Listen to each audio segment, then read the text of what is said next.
Le Petit Poucet, d'après Charles Perrault. À la lisière de la forêt, dans une mignonne maisonnette, vivaient un bûcheron, une bûcheronne et leurs 7 garçons. Le plus jeune, aussi déluré qu'il était petit, faisait le bonheur de tous. On l'appelait le Petit Poucet, car en naissant, il n'était guère plus gros qu'un pouce. Par un hiver terrible, une grande famine désola le pays. Plus de travail, plus d'argent, plus de pain. « Femme, dit le bûcheron, un soir qu'il croyait ses 7 garçons endormis, nous ne pouvons plus nourrir nos enfants. Demain, j'irai les perdre dans la forêt. Le sort les prendra peut-être en pitié. Quant à moi, je n'ai pas la force de les voir mourir de faim. » Et en versant bien des larmes, la pauvre femme accepta. Elle non plus n'avait pas le courage de voir dépérir ses 7 petits. Absorbés par leur chagrin, ils ne s'aperçurent pas que Poucet, caché sous la table, avait tout entendu. Le lendemain, le bûcheron emmena ses enfants au plus épais de la forêt. Là, il profita d'un moment où ils étaient bien occupés pour se sauver.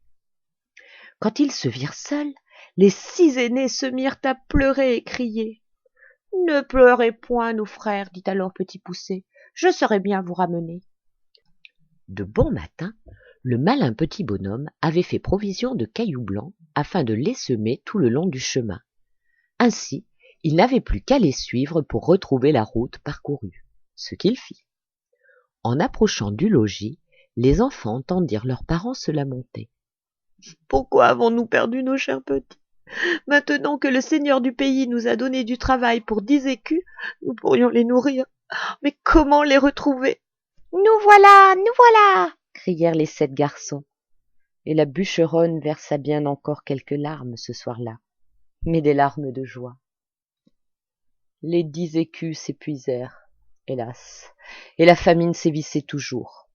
De nouveau, les pauvres bûcherons durent se résoudre à perdre leurs enfants.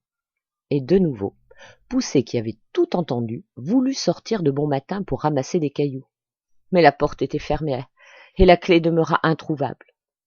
La bûcheronne leur avait partagé le dernier morceau de pain. Poucet émietta sa part et s'en servit pour marquer le chemin. Aussi, quand il se trouva seul avec ses frères au plus obscur de la forêt, il affirma encore une fois « Je saurai bien vous ramener. » Hélas, les oiseaux avaient mangé les miettes. Tout le jour, les 7 garçons errèrent dans la forêt. La nuit vint, le vent se leva. Alors, Poucet grimpa au sommet d'un grand arbre, et de là, tout joyeux, il cria « J'aperçois une lueur !» Quelques instants plus tard, il frappait à la porte d'une imposante demeure. Une femme vint leur ouvrir. À la vue des 7 garçons, elle fondit en larmes. « Hélas, pauvres que vous êtes! Ignorez-vous que cette maison est celle de l'ogre qui dévore les petits enfants? Sauvez-vous! Trop tard, le voici! Vite, cachez-vous sous le lit! » L'ogre entra, demanda si le souper était prêt, et tout à coup, tonitruant. « Diable, ça sent la chair fraîche !»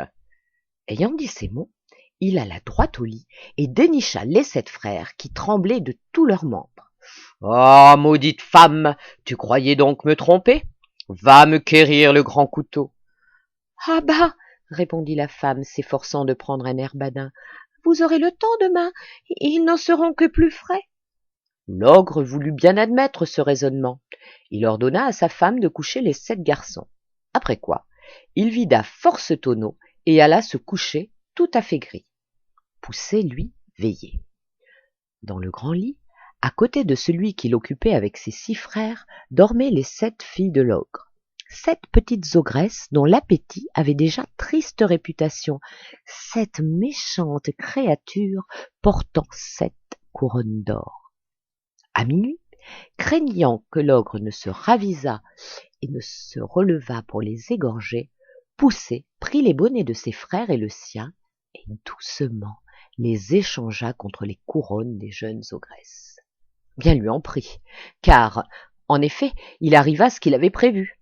Dans l'obscurité, l'ogre s'approcha du lit des garçons, tâtonna, reconnut les couronnes, jura dans sa barbe, se dirigea vers l'autre lit où, tout bonnement, il égorgea ses 7 filles. Satisfait, il se recoucha et ses ronflements vinrent bientôt rassurer le petit Poucet. Celui-ci réveilla ses frères. Sur la pointe des pieds, ils quittèrent cette maison maudite et, une fois dehors, coururent jusqu'au matin. Alors, ils se dissimulèrent sous un rocher et Poucet prudemment surveilla la campagne. L'ogre apparut, chaussé de ses bottes de 7 lieues. Il enjambait les montagnes aussi aisément que des taupinières. Mais, comme il courait à tort et à travers, en rugissant de colère, il ne tarda pas à s'épuiser. Il s'assit pour se reposer, tout près du rocher qui abritait les enfants, et s'endormit comme une masse. Poucet ordonna à ses frères de l'attendre, se glissa jusqu'à l'ogre, et s'empâta des bottes enchantées qu'il chaussa immédiatement. Sans elles, l'ogre n'était plus qu'un gros lourdeau inoffensif qui dut mettre 2 bonnes journées pour se traîner chez lui. Quant à Poucet, devenu aussi rapide que l'oiseau, il s'élança pour aller chez le roi.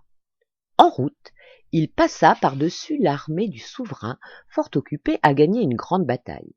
Ainsi, il arriva à la cour porteur du premier message de succès.